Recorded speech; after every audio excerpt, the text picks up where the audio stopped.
الحمد لله نحمده ونستعينه ونستهديه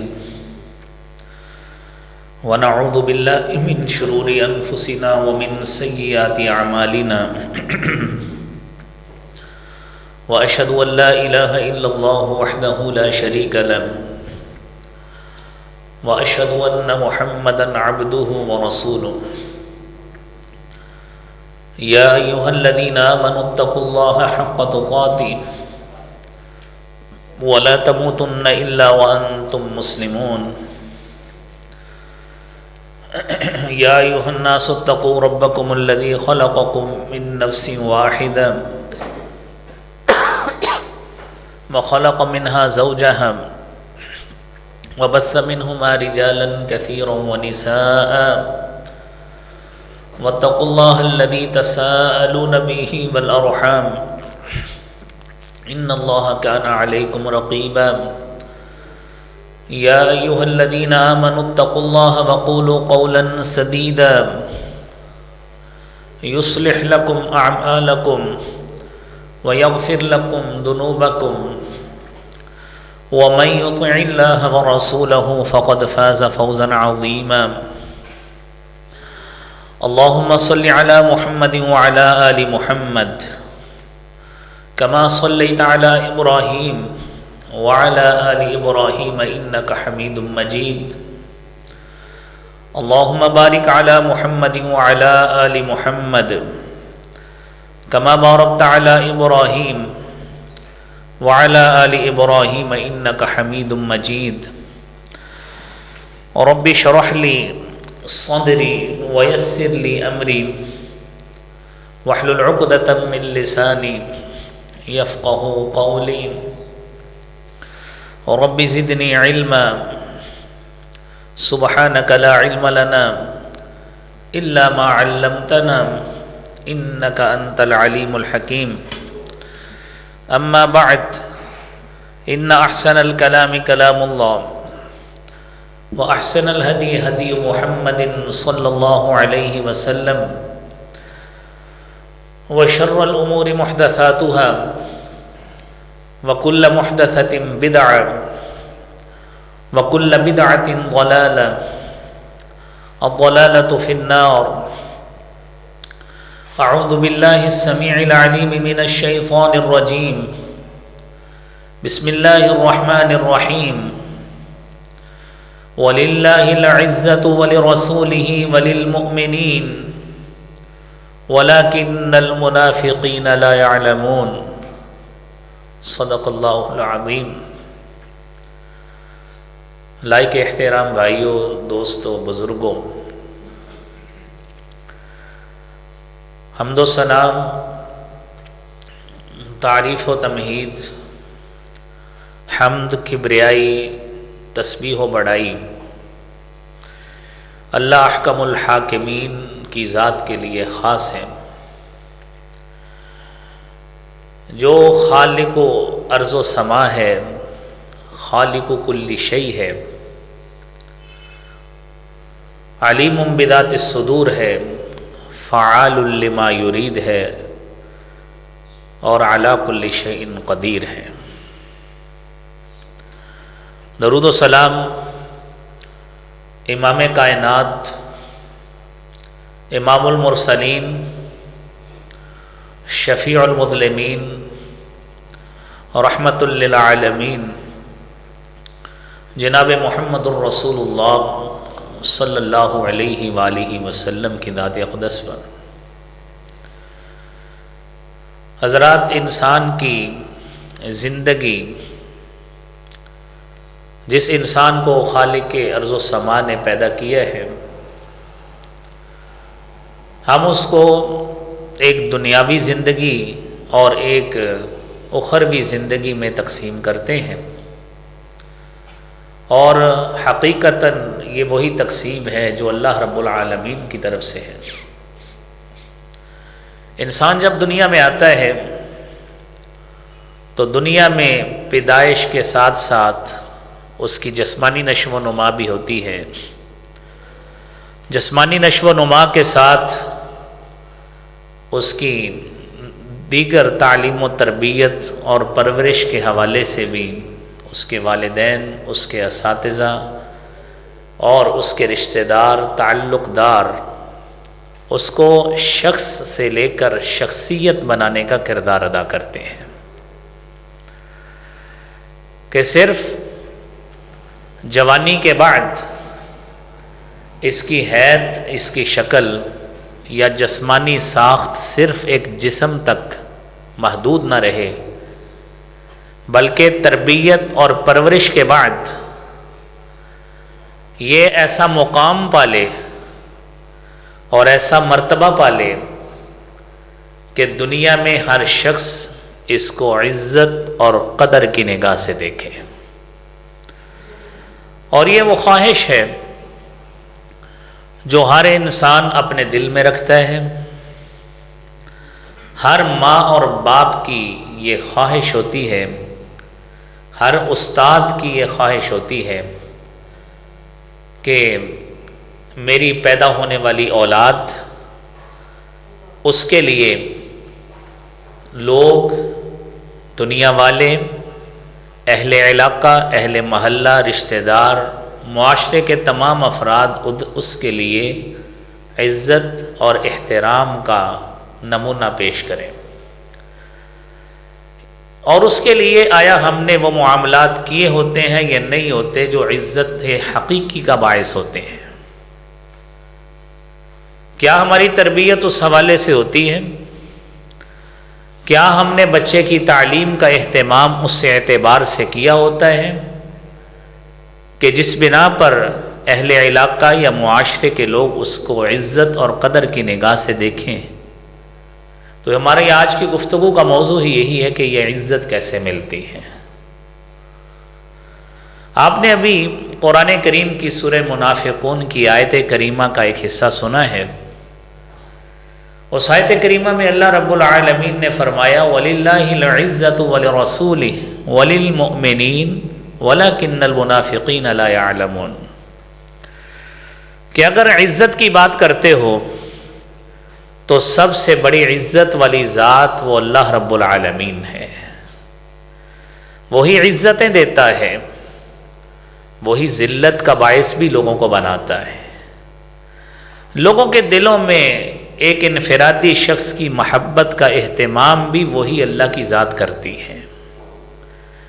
اور اگر معاشرے میں ایز اے ہول ہم نے عزت اور قدر کروانی ہے تو اس کے لیے بھی اس خالق و مالک کے صحیح معنوں میں بندے بن جائیں تو اللہ تعالی دنیا میں بھی عزت اور رسپیکٹ کا سامان پیدا کر دیتے ہیں۔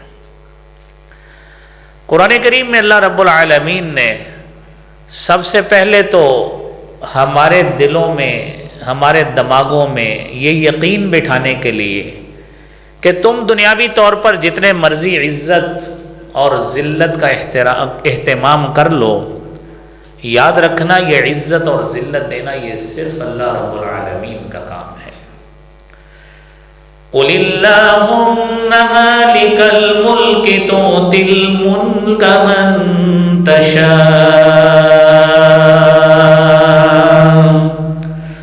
وَتَنزِعُ الْمُلْكَ مِمَّن تَشَاءُ وَتُعِزُّ مَن تَشَاءُ وَتُذِلُّ مَن تَشَاءُ بِيَدِكَ الْخَيْرُ إِنَّكَ عَلَى كُلِّ شَيْءٍ قَدِيرٌ۔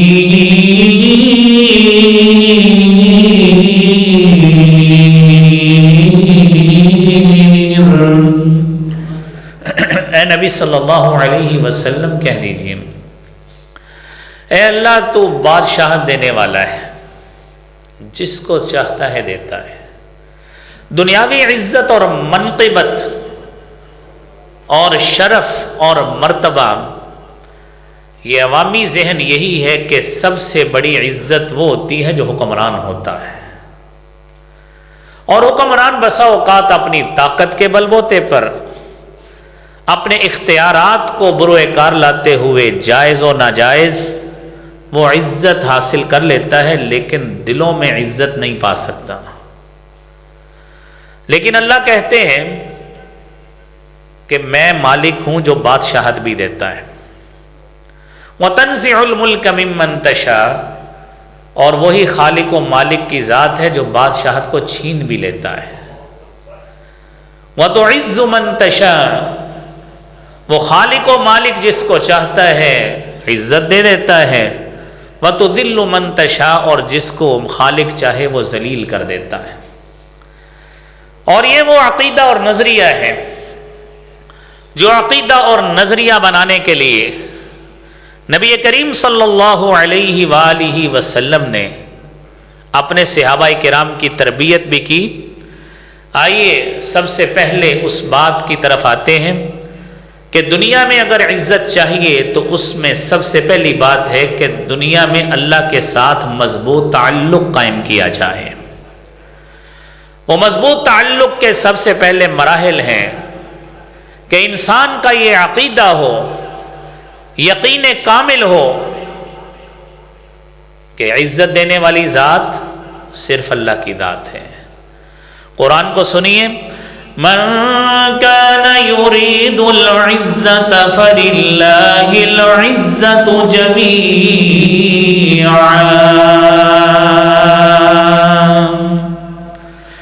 إليه يصعد الكلم الطيب والعمل الصالح يرفعه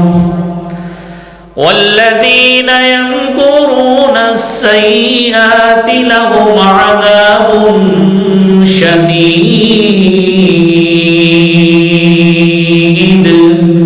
ومكر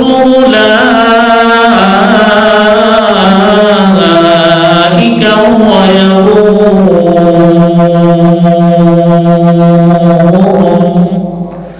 یہ سورہ فاطر ہے، 22واں پارہ ہے۔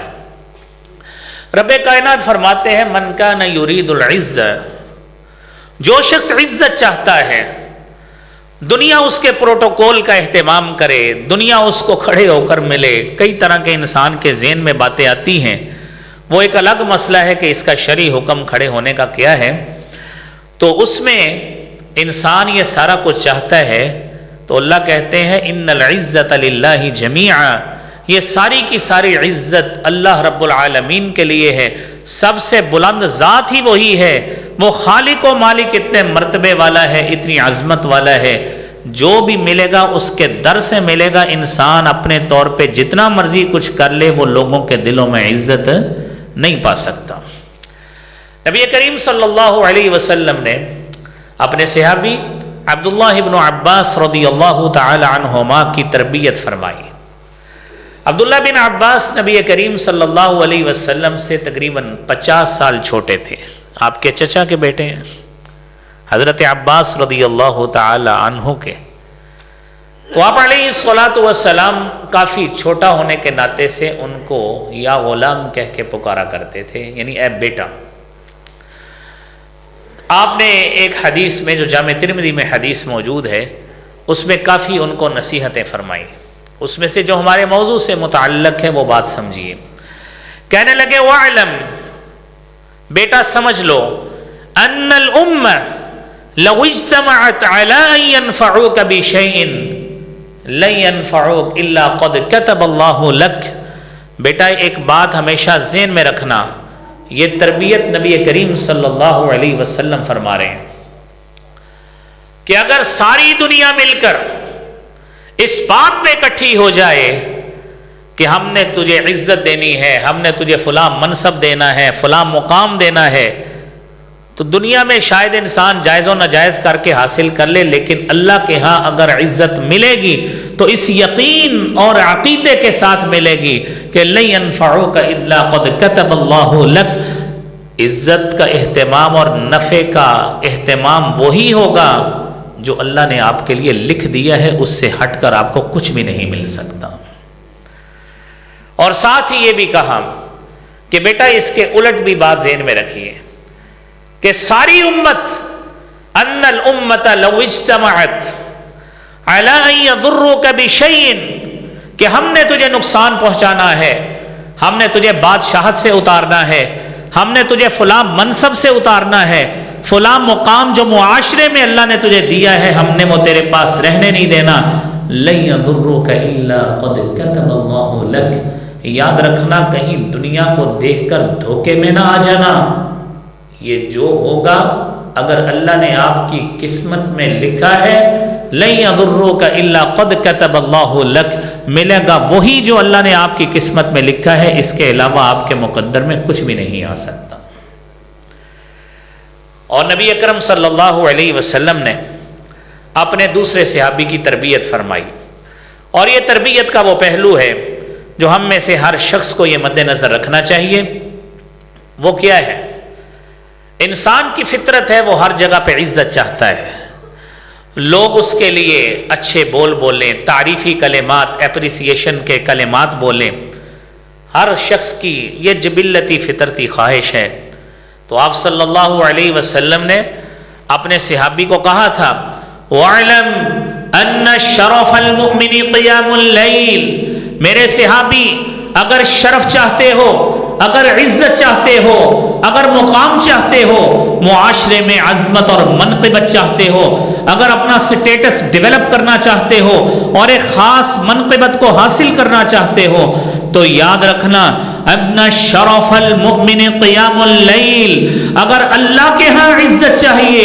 تو رات کو اٹھ کر اللہ کے سامنے کھڑے ہو کر تہجد پڑھو، رات کو اٹھ کر اللہ کے سامنے قیام کرو، اور رات کو اٹھ کر اللہ رب العالمین کے سامنے عاجزی کے ساتھ گڑ گڑاؤ،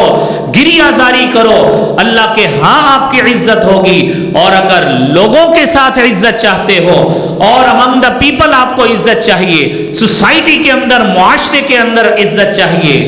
عزہ استغناءہ عن الناس،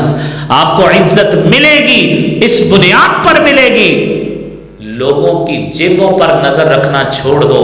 لوگوں کی جائیداد اور پراپرٹی پہ نظر رکھنا چھوڑ دو، آپ کی عزت اسی میں ہے۔ آپ اپنا تعلق اللہ سے بنا لیں، اللہ تعالیٰ آپ کے لیے لوگوں کے دلوں میں محبت اور عزت کے جذبات پیدا کر دیں گے۔ کتنا پیارا نسخہ ہے عزت حاصل کرنے کا۔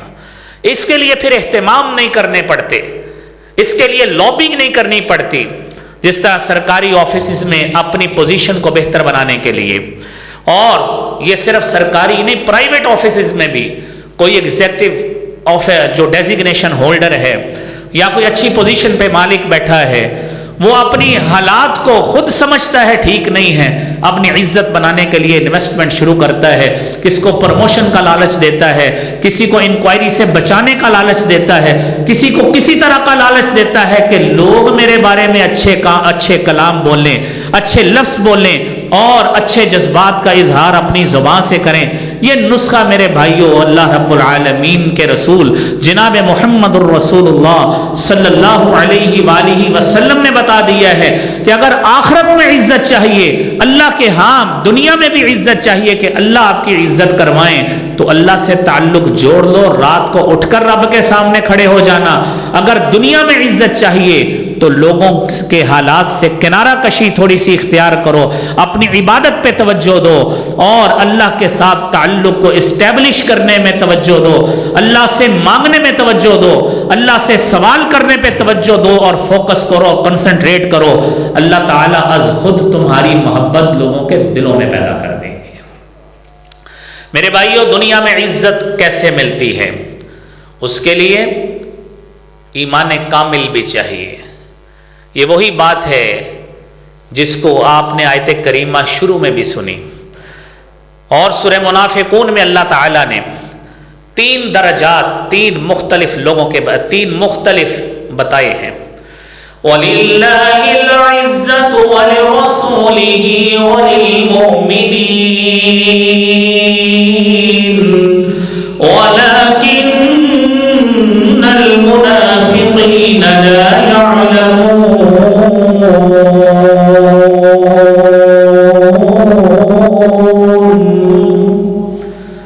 عزت کا سب سے بڑا حقدار اللہ کی ذات، اللہ کی ذات کے بعد روئے زمین پہ سب سے اعلیٰ اور عزت والی ذات ہے جناب محمد رسول اللہ صلی اللہ علیہ وسلم. اور یہ عزت صرف وہیں تک محدود نہیں ہے. اس عزت اور مقام اور منصب کو مومن بھی پا سکتے ہیں. اسی آیت میں موجود ہے اللہ کے لیے، اللہ کے رسول کے لیے اور مومنوں کے لیے، لیکن منافقین کو اس بات کی سمجھ بھی نہیں ہے. کیا مطلب؟ رسالت مآب صلی اللہ علیہ وآلہ وسلم نے جب مکہ سے مدینہ کو مائیگریٹ کیا ہے، ہجرت کی ہے، تو آپ علیہ الصلاۃ والسلام مدینہ میں پہنچے اور وہاں پہ مسلمانوں کی بیڑیوں میں بیٹھنے والا بڑا گروہ منافقین کا بھی تھا، جس کا سردار عبداللہ بن ابی تھا. اور ایک لمبا واقعہ ہے کہ نبی کریم صلی اللہ علیہ وسلم کے پاس جب کوئی ایسے معاملات بھی آتے جو حدود والے ہوتے، سزا والے ہوتے، تو آپ علیہ الصلاۃ والسلام اپنے صحابہ میں یہ بات کا اعلان کرتے کہ اس سزا کو، اس قانون کو اپنے لوگوں میں اسٹیبلش کرنا ہے تاکہ ہماری رٹ ریاست کی بھی اور دین کی بھی قائم رہے. جب یہ بات ہوئی تو عبداللہ بن ابی نے یہ بات مشہور کر دی، تو محمد تو اپنے ساتھیوں کو ہی قتل کرنے اور سزا دینے پہ تلا ہے. اس نے اپنے طور پر لوگوں کے ذہنوں کو کنٹامینیٹ کرنا اور اس کو داغدار کرنے کی کوشش کی. تو اللہ رب العالمین نے اس سلسلے کو قرآن بنا کے نازل کیا کہ اس نے جو بات ساتھ کہی کہ اگر ہم یہاں پہ ہمیں دوبارہ طاقت، اقتدار، اختیار ملتا ہے، ہم یہاں پہ موجود اس طرح ہوئے، اسٹیبلش ہو گئے، لَيُخْرِجَنَّ الْأَعَزُّ مِنْهَا الْأَذَلَّ، ہم معزز لوگ ہیں. اس کے پاس تو ایسے ہی وہ مہاجرین لوگ ہیں جن کے پاس مدینہ میں آ کر گزر بسر کرنے کی انکم بھی نہیں ہے اور دال روٹی کے پیسے بھی نہیں ہیں، وسائل بھی نہیں ہیں، اور یہاں کے جو انصاری لوگ ہیں انہوں نے ان کی مدد کر کے ان کو تھوڑا سا اسٹیبلش کیا ہے. تو اللہ رب العالمین نے اس کی ساری اس سازش کو صحابی رسول حضرت زید بن ارقم رضی اللہ تعالی عنہ کی زبانی نبی کریم صلی اللہ علیہ وسلم کو بتایا. تو جب وہ اس بات سے انکاری ہوا، اللہ نے قرآن بنا کے نازل کر دیا، یقولون لئن رجعنا الی المدینہ، کہ ان لوگوں نے یہ بات کہی ہے کہ اگر ہم مدینہ میں دوبارہ لوٹے، لَيُخْرِجَنَّ الْأَعَزُّ مِنْهَا الْأَذَلَّ، ہم تو عزت والے لوگ ہیں، ہم تو بڑے ریورنٹ قسم کے، رسپیکٹیو لوگ اور وردی قسم کے لوگ ہیں، ہم عزت دار لوگ ہیں، ہم اس ذلیل کو نعوذ باللہ آپ صلی اللہ علیہ وسلم کو اور آپ کے صحابہ کو تعبیر کیا، ہم ان کو یہاں سے نکال دیں گے. اللہ رب العالمین نے اس کا جواب دیا کہ زبان سے کہنے سے کوئی شخص عزت والا نہیں ہوتا. اللہ تعالیٰ نے قرآن کریم میں پھر منافقین کا علاج بھی بتایا کہ ان المنافقین فی الدرک الاسفل من النار، یہ زبان سے جتنے مرضی اپنے لیے عزت کے کلمات بولتے رہیں، اپنے لیے لوگوں کے جذبات حاصل کرنے کی کوشش کرتے رہیں، ہرگز ایسا نہیں ہو سکتا. عزت ملے گی، شرف ملے گا اللہ کے بعد اللہ کے رسول کو، اور ان کو ملے گا جو ایمان کی حالت میں اللہ اور اس کے رسول کی اطاعت کرنے والے ہیں. اور آج بھی آج کا مسلمان یہ قانون اور رول بنا لے، اپنی ذہن سازی کر لے اور اپنے معاملات کو بہتر کرنے کے لیے اسی قانون کو اپنا لے کہ میں نے اطاعت کرنی ہے اللہ رب العالمین کی، اللہ کے رسول صلی اللہ علیہ وسلم کی، تو آج بھی وہی سما پیدا ہو سکتا ہے جس سما کو پیدا کرنے کے لیے جناب رسول اقدس صلی اللہ علیہ وآلہ وسلم نے تقریباً 23 سال محنت کر کے ایک ایسا معاشرہ تیار کیا تھا جو ایک کے لیے ایسے قربانی دینے والے بن گئے کہ تر المؤمنین فی تراحمہم وتعاطفہم وتوادہم کمثل الجسد، کہ آپ مومنوں کو آپس کی باہمی محبت اور شفقت میں ایسے پائیں گے، ایک دوسرے کے جذبات کی قدر کرنے والے پائیں گے، کمثل الجسد، جس طرح ایک جسم ہوتا ہے ایک جسم کی مانند پائیں گے، اذا اشتکا لہ عضو، کہ اگر ایک جسم کا ایک حصہ شکایت کرتا ہے، تداعی لہ سائر الجسد بالسہر والحمى، سارا جسم اس کے لیے ساری رات بیدار رہتا ہے. یہ عزت اور منقبت والا معاشرہ جو صرف ظاہری قدر کرنے والا نہیں ہے، اگر کسی مومن کو حقیقت میں دکھ اور پریشانی ہوتی ہے تو وہ اس دکھ اور پریشانی کو احساس کو اپنا احساس سمجھتا ہے، اس کے دکھ کو اپنا دکھ سمجھ کے شیئر کرتا ہے، اس کے درد و الم کو اپنا درد و الم محسوس کرتا ہے اور اس کو محسوس کر کے اس کے ساتھ شیئر کرتا ہے، اور دونوں ایک دوسرے کے دست و بازو بن کر اس مشکل کا مقابلہ کرتے ہیں۔ یہ جذبات کی وہ قدر ہے، یہ وہ معاشرہ ہے جو جناب محمد الرسول اللہ صلی اللہ علیہ وآلہ وسلم نے ترتیب دیا تھا۔ میرے بھائیوں، عزت چاہیے، شرف چاہیے، تو تیسری بات یہ ہے کہ علم حاصل کیجیے۔ اللہ تعالیٰ اس علم کی بنا پر شرف و منقبت اور عزت ہر شخص کو عطا فرماتے ہیں، اور قرآن کریم میں پھر اس کو لمیٹائز کر کے اہل ایمان تک محدود کر دیا گیا کہ کس بنا پر؟ يَرْفَعِ اللَّهُ الَّذِينَ آمَنُوا مِنكُمْ وَالَّذِينَ أُوتُوا الْعِلْمَ دَرَجَاتٍ وَاللَّهُ بِمَا تَعْمَلُونَ خَبِيرٌ۔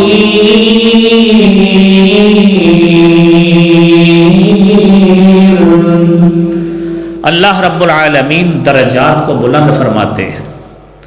کیسے درجات کو بلند فرماتے ہیں؟ علم کے حصول کے لیے۔ جو شخص علم حاصل کرنے کے لیے نکلتا ہے، حدیث میں آتا ہے، آپ تصور کیجئے کہ جو شخص علم کے حصول پہ نکلتا ہے، فرمایا من سلک طریقا، جو شخص اس رستے پہ چلتا ہے، یلتمس فیہ علما، جس علم کے رستے پہ چل کر بندہ علم کا حصول کرتا ہے اور علم کو حاصل کرتا ہے، اس کی کوشش کی اللہ تعالیٰ اتنی قدر فرماتے ہیں، سہل اللہ لہ بہ طریقا الی الجنہ، انسان اپنے لیے کچھ دنیاوی منفعت کے لیے، کچھ دنیاوی مقاصد کے لیے، کچھ اخروی مقاصد کے لیے اگر اچھی نیت ہو، اس نیت کے ساتھ کہ میں جو بھی علم حاصل کروں میں اس علم کی بنا پر حلال رزق کماؤں گا، حلال رزق کے ساتھ اپنی آل اولاد، بیوی بچوں، والدین اور اپنی ریاست کی خدمت کروں گا، جو شخص اس خواہش کے ساتھ علم حاصل کرتا ہے وہ علم نافع ہی علم نافع ہے۔ وہ چاہے وہ قرآن کا علم حاصل کرے، حدیث کا علم حاصل کرے، اس میں کوئی شک نہیں ہے کہ یہ علم سارے علوم سے بڑھ کر ہے، کہ جس قرآن کے حرف کو پڑھنے سے بھی 10 نیکیاں ملتی ہیں۔ اس کے بعد سیکنڈری حیثیت اس علم کی بھی اس علم نافع میں آئے گی کہ جو شخص ٹیکنالوجی کا علم حاصل کرتا ہے، معیشت کا علم حاصل کرتا ہے، سائنٹیفک علوم کو حاصل کرتا ہے، کوئی فارماسیوٹیکل کا علم حاصل کرتا ہے، اور پھر اس کی ذیلی برانچز اور دیگر ڈائمنشنز کا علم حاصل کرتا ہے، جو یہ سوچ کے ساتھ کرے، نبی کریم صلی اللہ علیہ وسلم فرماتے ہیں سہل اللہ بہ طریقا الی الجنہ، اللہ کریم اس کی اس کوشش اور کاوش کی وجہ سے اللہ اس کو جنت میں داخلے کا رستہ آسان فرما دیتے ہیں۔ یہ علم وہ ہے۔ اور درجات کی بلندی دیکھیے کہ کیسے درجات کی بلندی ہوگی۔ آپ نے علماء کرام سے یہ بات سنی ہے کہ جو شخص قرآن پڑھتا ہے، قرآن کو سیکھتا ہے، قرآن کے علوم پہ، تجوید پہ، قرات پہ علوم اور عبور حاصل کرتا ہے، فرمایا الماہر بالقرآن مع السفرۃ الکرام بررا، یہ قرآن کا ماہر، یہ قرآن کا حافظ اور قاری اللہ رب العالمین کے ساتھ جب تعلق بناتا ہے، اللہ کے نازل شدہ علوم کو پڑھتا ہے، مع السفرۃ الکرام بررا، قیامت کا روز ہوگا اللہ کریم انہیں معزز اور موقر فرشتوں کی معیت عطا فرمائیں گے۔ اور میرے بھائیوں، دینی علوم حاصل کرنا، اگر کوئی شخص دین پڑھتا ہے تو ہمارے ہاں تصورات میں یہ بات موجود ہے کہ شاید اس کا روزگار نہیں ملے گا، ان ایمپلائمنٹ کا، بے روزگاری کا شکار ہو جائے گا۔ میں آپ کو ایک محدثین کا ایک واقعہ سناتا ہوں، باقی تو سینکڑوں مثالیں آپ مجھ سے زیادہ معاشرتی جانتے ہیں، اور اپنی مجلس میں بیٹھ کے یہ کہتے ہیں کہ فلاں مولوی اتنا امیر ہے، اس کی 1 کروڑ کی گاڑی ہے، وہ مولوی ہی ہوتا ہے، وہ فلاں مولوی ہے، اس کی اتنی بڑی کوٹھی ہے، اتنا بزنس چلتا ہے، وہ بھی مولوی ہی ہوتا ہے۔ لیکن جب ہم اس کو دینی علم کے سکھانے کی بات کرتے ہیں تو اس وقت یہ سوچ ہوتی ہے کہ یہ بڑا ہو کے کھائے گا کہاں سے، یہ روزگار اس کو ملے گا کہاں سے۔ لیکن جب ہم اس کو معاشرے میں دیکھتے ہیں پھر کہتے ہیں یار اس کے پاس بڑا مال ہے، یار اس کے پاس بڑا کچھ ہے۔ یہ اللہ کا فضل بھی علماء پہ ہوتا ہے۔ علامہ حافظ ذہبی رحمۃ اللہ علیہ 748 ہجری میں فوت ہوئے ہیں، اور وہ علم رجال کے بڑے ماہر ہیں۔ سیر و اعلام النبلاء 27 جلدوں میں کتاب ہے۔ انہوں نے ایک واقعہ لکھا، ایک عظیم محدث اپنے وقت کے محمد بن ہارون الرویانی رحمۃ اللہ علیہ کا۔ محمد بن ہارون الرویانی رحمۃ اللہ علیہ وہ اپنے گھر میں علم حدیث کے لیے جو محنت کرتے تھے، اس کے حصول کے لیے، اس کو اکٹھا کرنے میں، آگے پھیلانے میں بیٹھے۔ ان کے پاس 3 محمد نامی محدث اور بھی آئے۔ محمد بن جریر طبری رحمۃ اللہ علیہ 224 ہجری کی پیدائش ہے، 224 ہجری کی اور 309 ہجری کی وفات ہے۔ محمد بن اسحاق ابن خزیمہ بھی ساتھ موجود ہیں، جن کی صحیح ابن خزیمہ حدیث کی بڑی معروف کتاب ہے، اور محمد بن حسن المنقدر وہ بھی موجود۔ چاروں لوگ، چاروں محمد، ایک میزبان 3 محمد مہمان، علم کے حصول کے لیے اور اس کے لیے تلاش میں لگے، محنت کر رہے ہیں۔ وقت ایسا بھی آیا کھانے پینے کا کوئی سامان نہیں ہے، کھانے پینے کا کوئی کچھ بھی پاس موجود نہیں ہے۔ یہ حافظ ذہبی نے سیر و اعلام النبلاء میں اس واقعے کو درج کیا ہے۔ تو سب نے سوچا کہ کیا کریں، مشورہ آپس میں کر رہے ہیں۔ اب اللہ تعالیٰ عالم دین کا ہاتھ پھیلانا اللہ کو گوارا نہیں ہے۔ آپس میں انہوں نے سوچا چلیں لوگوں سے کچھ مدد مانگتے ہیں کہ ہمارے پاس تو کھانے کا ہی کچھ نہیں ہے۔ تو قرعہ ڈالا کہ کون مانگے۔ ہر شخص دوسرے کو کہہ رہا ہے یار تو جا باہر لوگوں سے کچھ چیزیں مانگ لے، ہمیں کون سا لوگ جانتے ہیں، ہم ہیں کون ہیں، یہ تو علاقہ غیر ہے، نہ کوئی کمیونیکیشن کا کوئی ویل اسٹیبلش سسٹم تھا، ایسا تو نہیں تھا۔ تو خیر قرعہ ڈالا تو محمد بن ہارون الرویانی کا نام آ گیا۔ اب اس نے کہا،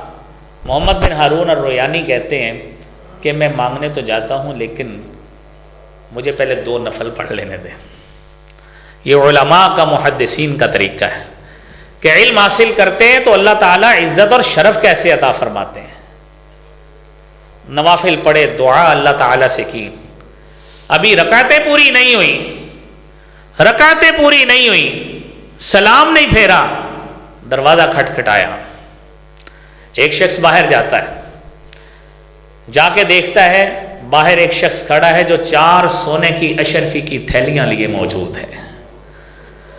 4 سونے کی اشرفی کی تھیلیاں لیے موجود، اور کہتا ہے محمد بن ہارون کدھر ہے؟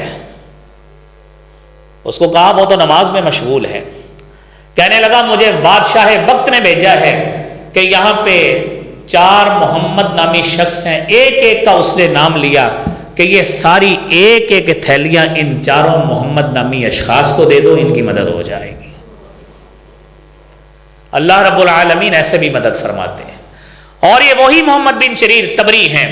جنہوں نے تاریخ طبری بھی لکھی ہے، تفسیر بھی لکھی ہے، جامع البیان عن تاویل آیہ القرآن وہ بھی لکھی، تاریخ بھی لکھی۔ اور محمد بن اسحاق ابن خزیمہ وہ ہیں کہ جنہوں نے صحیح ابن خزیمہ کے نام سے حدیث کی ایک معروف کلیکشن بھی کی ہے، یہ وہی محدث ہے۔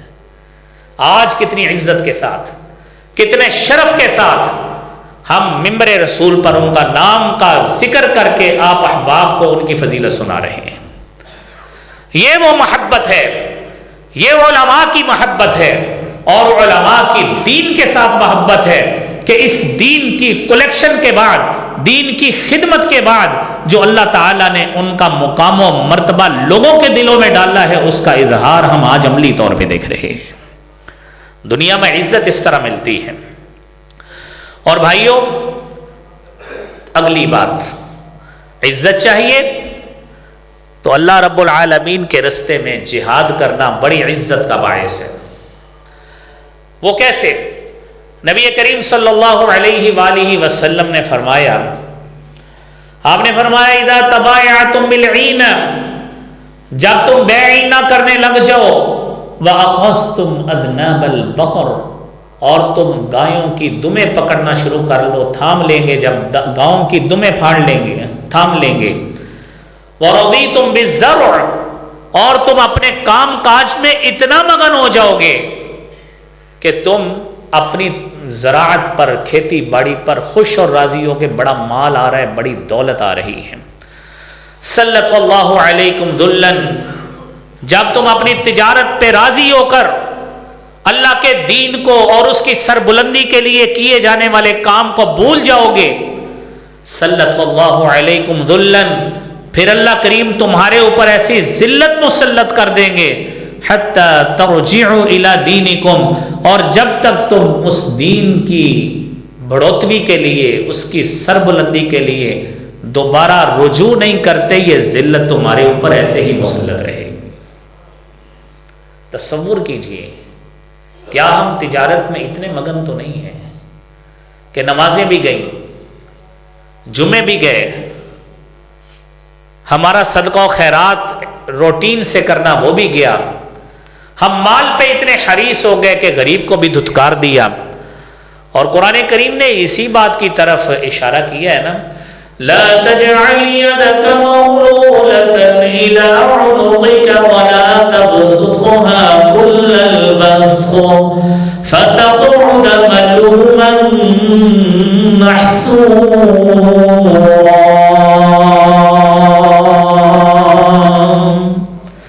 مال پہ اتنی توجہ نہ دو، یعنی بندہ اتنا مگن ہو جائے کہ اس کو فرائض بھول جائے۔ مال اکٹھا کریں،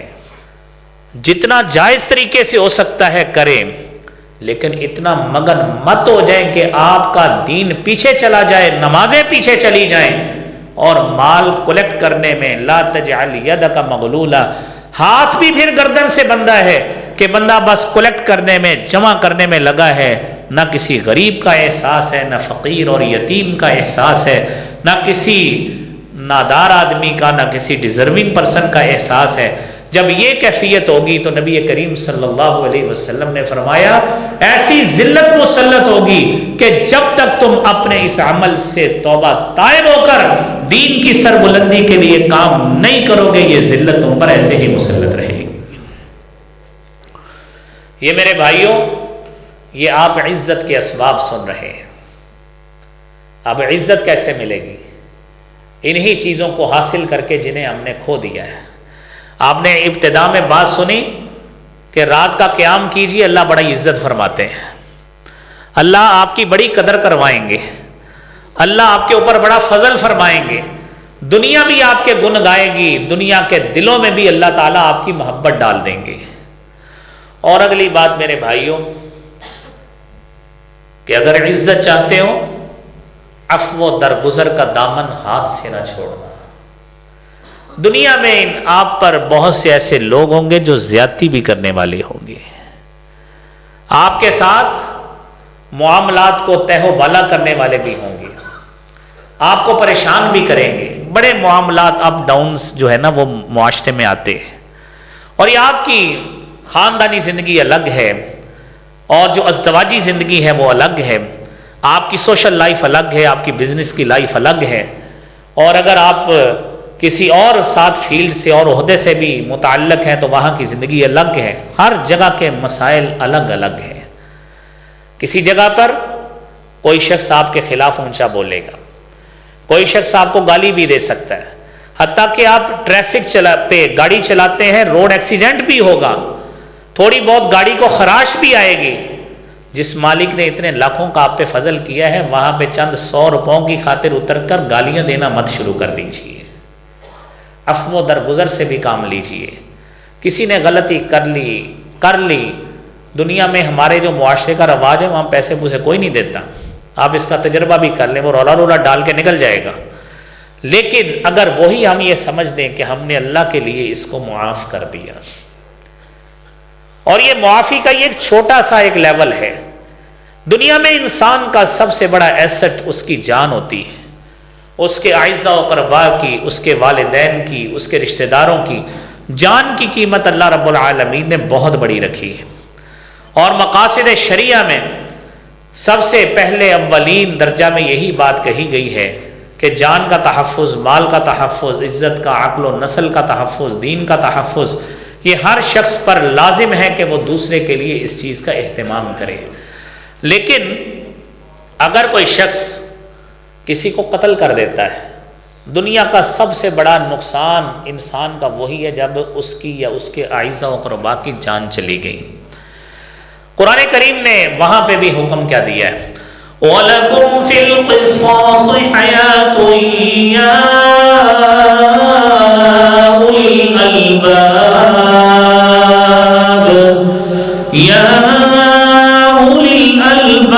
لَعَلَّكُمْ تَتَّقُونَ۔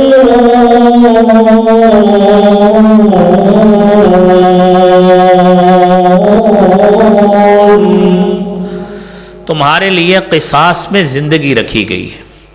کیا مطلب؟ اگر اپنی زندگی کی ورتھ کو منوانا چاہتے ہو تو اللہ کی طرف سے یہ قانون ہے کہ قتل کا بدلہ قتل ہوتا ہے۔ اگر آپ یہ قصاص کو اپنی شریعت میں اسٹیبلش نہیں کریں گے، معاشرے میں اس کو انفورس نہیں کریں گے، امپلیمنٹ نہیں کریں گے، نافذ نہیں کریں گے، تو کیا ہوگا؟ معاشرہ ڈس انٹیگریشن اور انتشار کا شکار ہو جائے گا، انتشار کا شکار ہوگا۔ ہر شخص سب سے پہلے دوسرے کی جان لینے کی کوشش کرے گا کہ اس جان کی تو کوئی حیثیت ہی کوئی نہیں ہے۔ آپ نے 10 20 40 50 100 1000 کتنے بھی پیسے لینے ہیں، سب سے پہلے جان پہ حملہ ہوگا۔ نبی کریم صلی اللہ علیہ وآلہ وسلم نے آپ نے ہمیں جو حدیث طیبہ بتائی، فرمایا ما زاد اللہ عبدا بعفو الا عزا، کہ جب بھی بندہ کسی کو معاف کرتا ہے، درگزر کرتا ہے، تو اللہ رب العالمین اگر اس کی کوئی چیز بڑھاتے ہیں تو وہ عزت اور شرف ہوتا ہے جس میں اضافہ فرما دیتے ہیں۔ اور ہمارے ساتھ معاشرے میں نے آپ کو بتایا کہ گھر میں، مسجد میں، بازار میں، مارکیٹ میں، دفتر میں، کئی جگہ پہ معاملات مختلف قسم کے اونچ نیچ ہو جاتی ہے، کوئی بول جاتا ہے،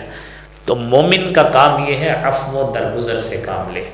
حتیٰ کہ قرآن کریم نے تو اس حوالے سے بھی فرمایا جہاں پہ قتل ہے، قصاص کے احکامات ہیں، ساتھ یہ بھی کہا ان تعفو اقرب للتقوی، اگر آپ معاف کر دیں تو تقوی کے یہ زیادہ قریب ہے۔ اور جہاں پہ قتل اور اس کی دیت کے حوالے سے فرمایا، وہاں پہ بھی یہ صدقوا تصدقوا کے لفظ موجود ہیں کہ اگر آپ معاف کر دیں تو یہ بہت بہتر ہے۔ لیکن اس کے باوجود معافی کی مثالیں بہت شریعت میں موجود ہیں۔ رسالت مآب صلی اللہ علیہ وآلہ وسلم کو طائف کے میدان میں پتھر بھی پڑے تھے۔ طائف کے میدان میں آپ کو اتنا پرسیکیوٹ کیا گیا، اذیتیں اور تکالیف دی گئیں کہ رسالت مآب صلی اللہ علیہ وآلہ وسلم کے پاس حضرت جبرائیل آئے، کیا کہا کہ اللہ کے رسول حکم دیں اس بستی کو 2 پہاڑوں میں پیس کر رکھنے۔ لیکن نبی کریم صلی اللہ علیہ وآلہ وسلم نے اپنی شفقت اور نرمی کو اپنے اوپر حاوی رکھا اور ان کو درگزر کر دیا کہ شاید ان کی بستیوں میں سے، ان کی نسلوں میں سے کوئی ایسے لوگ آئیں جو دین کو سر بلند کرنے کے لیے اپنا کردار ادا کریں۔ تو یہ سب سے بڑی بات کہ جب قتل ہو بندہ وہاں پہ معاف کرے۔ ہمارے ساتھ تو چھوٹے چھوٹے معاملات ہوتے ہیں، چھوٹے چھوٹے معاملات، ہم اس کو کہتے ہیں میں آپ کو نہیں چھوڑوں گا، اب اس نے کیا کہہ دیا، کوئی گالی دے کے چلا گیا ہوگا، یہی زیادہ کچھ کرتے ہیں لوگ، بدتمیزی کرتے ہیں، بد زبانی کرتے ہیں، بد کلامی کرتے ہیں۔ تو یہ تمام وہ باتیں ہیں جہاں پہ درگزر سے کام لیں، عفو سے کام لیں۔ یہ مومن کا شرف اور امتیاز ہے کہ جب بھی بندہ کسی کے ساتھ عفو و درگزر کرتا ہے وہ کم ظرف نہیں ہوتا، وہ نیچے نہیں لگ جاتا۔ اللہ تعالیٰ اس کے لیے کیا سما پیدا کرتے ہیں کہ وما تواضع احد للہ، جب بھی عز و انکساری کا دامن اس نے ہاتھ میں رکھا، الا رفعہ، اللہ تعالیٰ نے اس کے اس سٹیپ اور اقدام کی بدولت اس کے درجات میں بلندی بھی عطا فرما دی۔ تو بھائیو اس چیز کو اپنانا چاہیے۔ اور آخری بات، رسالت مآب صلی اللہ علیہ وآلہ وسلم، آپ ریاست مدینہ کے حکمران بھی تھے، آپ کئی مرتبہ اپنے لوگوں کے انفرادی جرائم معاف بھی کیے ہیں۔ یہ حدیث میں ایک الگ وہاں پہ قصہ موجود ہے جو کبھی پھر کسی موقع پر انشاءاللہ آپ کے عفو درگزر کے حوالے سے بات ہوگی۔ لیکن جہاں پہ حدود کی بات آ گئی، اللہ کی حد کی بات آ گئی، تو رسالت مآب صلی اللہ علیہ وآلہ وسلم نے کمپرومائز نہیں کیا۔ مشہور واقعہ ہے جو آپ نے 20 مرتبہ علماء سے سنا ہے کہ ایک بنو مخزوم کی عورت جس نے چوری کر لی تھی، نبی کریم صلی اللہ علیہ وسلم کے پاس کیس آیا، اور لوگ آج اس کو پریسیڈنٹ بنا کر ہمیں یہاں پہ بھی، سوسائٹی میں بھی اور عدالتوں تک، حکمرانوں تک اس بات کو کوٹ کیا جاتا ہے کہ انصاف اور عدل اس طرح کا ہونا چاہیے، واقعتاً اسی طرح کا ہی ہونا چاہیے، لیکن انگریزی میں کہتے ہیں action speak louder than words, آپ کے کام جو ہے نا وہ الفاظ سے زیادہ بولتے ہیں۔ میں لوگوں کو 100 مرتبہ ادھر کھڑا ہو کے کہوں میں جھوٹ نہیں بولتا، اس کا اثر نہیں ہونا۔ جب لوگوں کے ساتھ میری ڈیلنگ ہونی ہے، لوگوں کو خود پتہ لگ جانا یہ بندہ سچ کتنا بولتا ہے اور جھوٹ کتنے بولتا ہے، تو اس لیے آپ کے کام زیادہ بولتے ہیں۔ نبی کریم صلی اللہ علیہ وسلم نے فرمایا تھا جب اسامہ بن زید کو سفارشی بنا کے پیش کیا گیا کہ شاید اس میں لینینسی کوئی ہو جائے، اس کو اللہ کے رسول اس پہ شفقت کر دیں، فرمایا یہ تو فاطمہ بنت مخزوم ہے، آپ سے پہلی قومیں بھی اسی وجہ سے تباہ ہوئیں۔ اذا سرق فیہم الشریف ترکوہ، جب بڑے عہدے کا آدمی، بڑے منصب کا آدمی یا بڑے خاندان کا آدمی چوری کرتا تھا چھوڑ دیتے تھے، چھوٹا چوری کرتا تھا پکڑ لیتے تھے۔ یہ تو فاطمہ بنی مخزوم کی عورت ہے، لو کانت فاطمہ بنت محمد سرقت لقطعت یدہا، آج اس کی جگہ پہ فاطمہ بنت محمد ہوتی تب بھی اس کا ہاتھ کٹ جاتا۔ تو یہ عدل کا نظام ہے جس سے انفرادی عزت بھی ملتی ہے، معاشرے کو عزت بھی ملتی ہے، اور دین اسلام کی بھی عزت کا باعث یہ واقعہ بنا ہے۔ اللہ کریم سے دعا ہے اللہ کریم ہم سب کو یہ عزت کے جو 7 پہلو بیان کیے ہیں، اللہ کریم ہمیں اپنی زندگیوں میں نافذ کرنے کی توفیق عطا فرمائے۔ اللہ کریم ہم سب کو اسلام کے ساتھ، اسلام کی استقامت کے ساتھ زندہ رکھے، موت خاتمہ بالایمان فرمائے۔ وآخر دعوانا الحمدللہ رب العالمین۔